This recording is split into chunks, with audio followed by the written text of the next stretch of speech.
As Gun Violence Awareness Month continues, survivors and families are turning their pain into purpose. Through advocacy, support programs, and outreach, they're working to prevent future violence while helping their communities heal. After years of renovation and following a $2.4 million restoration project, Lambert Tower is once again welcoming visitors. Patterson has a rich history that played a critical role in the development of the United States. It all started right here at the Great Falls. There's a new warning out this week by law enforcement in New Jersey, urging pet owners to be on alert for possible attacks by coyotes. This holiday weekend, drivers are paying more at the pump compared to last year, when the national average for a gallon of regular gas was $3.19. This structure was built in 1896 by silk mill entrepreneur Catalina Lambert and was inspired by the castles of Great Britain, where he spent his childhood. Located within the 568-acre Garrett Mountain Reservation and standing 70 feet tall with panoramic views, the landmark is now officially reopened to the public. For Clifton resident Ron Burgess, the reopening is bringing back memories from decades ago. My brother used to come up here and was about 10 in the early 60s, and we used to come up here. We used to do the barbecue over here, and then we would come up and go into the tower over here, and we look up at the towers. Oh yeah, very good memories. The tower was open to the public until the 1970s before falling into disrepair. It reopened briefly in 2014 following initial restoration work, then closed again in 2018 for a full renovation.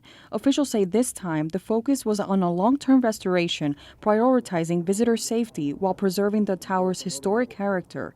Windows that had enclosed the structure were removed and replaced with wrought iron, allowing natural airflow to help protect the tower from future deterioration. Passaic County Department of Cultural and Historic Affairs Director Kelly C. Ruffle says the tower's architecture is just as impressive as the view from the top.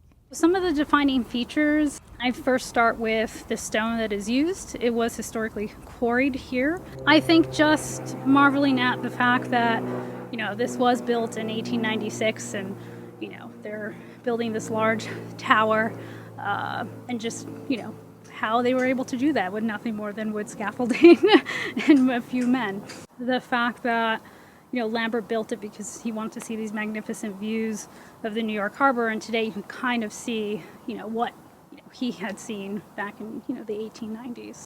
The restored landmark now features a formal visitor center, new restroom facilities, and exhibits throughout the 80-step climb to the top of the tower. The site is listed on the State Register of Historic Places. Today, if you come, each floor, so it's 70 feet tall, 80 steps, so as you climb your way to the top to see perfect New York City skyline, you can read about the history of Passaic County from sort of prehistoric times up until the 1940s. Now they did the whole inside of it, remodeled it, and made it more safer.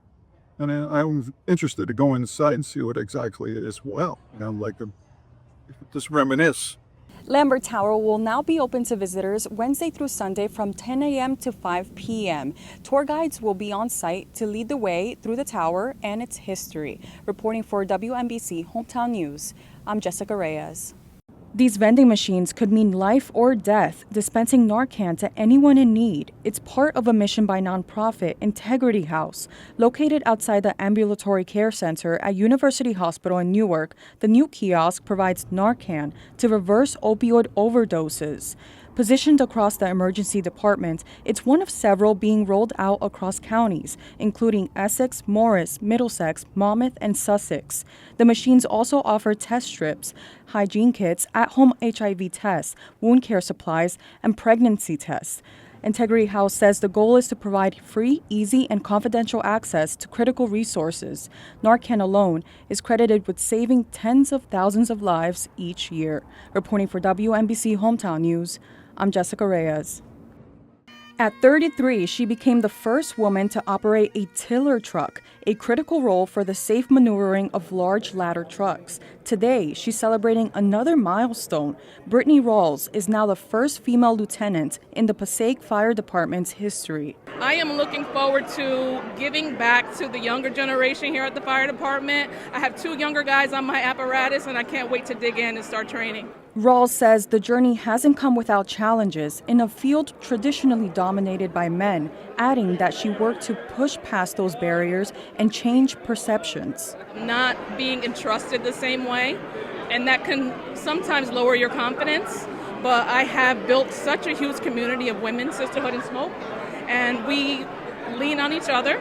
We give each other advice and we help each other through training, anything that we need in this fire service. So we built the her in brotherhood. So that has helped me through my career, my 10 years here. Now, as she steps into this leadership role, Reyes hopes her story encourages the next generation to follow their ambitions. Other little girls that didn't think that this could be something that they can do, especially for my 4-year-old daughter, and then also for all the other women in every other fire department. Reporting for WMBC Hometown News, I'm Jessica Reyes.